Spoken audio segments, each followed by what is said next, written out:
Bum, bum, bum, bum, bum, bum, bum, bum, bum, bum, bum, bum. The Peter Shit Show. Bum, bum, bum, bum, bum, bum, bum. All right, I'm recording from the toilet once again because I'm having a real life shit show with diarrhea. What had happened is that I binged on a celery again. Celery has this chemical that presumably makes guys smell attractive to girls. And I don't just use it when I want to hit on a girl. I use it at any event where I might have to interact with a female character. So, job interviews, when I'm interviewing candidates as well. Because let's face it, the people that I interact with are human too, and that attraction can might just bend things just in the right way for the job to go right. I work at a tutoring center. I really get along with my boss, but I also get along with one of my colleagues, and she wants to invite me to her family's home for a Christmas party. And I don't necessarily think about this as a romantic interest, but there is the potential. Her parents work with software at a startup company, and I like to rub elbows with them to see where things are going to go. And we already had some good rapport. The other day, a few weeks ago, she celebrated her 18th birthday, and when I looked at the calendar, I realized she was born right after Eve Curry had passed away. And I joked that she might be a reincarnation of Eve Curry. She's Asian, though, so that kind of counts against her, but she might be a reincarnation of Eve Curry.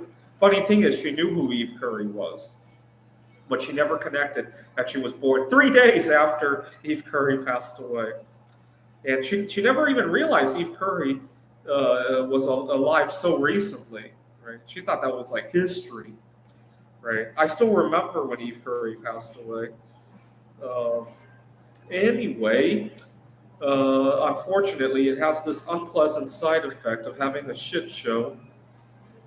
You know what would be really nice is every time I had a diarrhea shit show, if I could get a smart toilet that would tell me how much waste I was getting out of my body, right?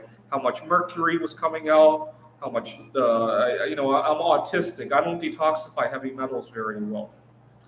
How much mercury, what else are we exposed to? Lead. Uh, Lead and mercury were the main ones that were high in my blood. They have there's a blood panel test. You can get tested for, I believe it's 20 or so different metals. Funny thing is, amongst the metals that they test for is my favorite, bismuth. And I didn't test high on it, actually. You would think I would test like out of the charts, right? I didn't.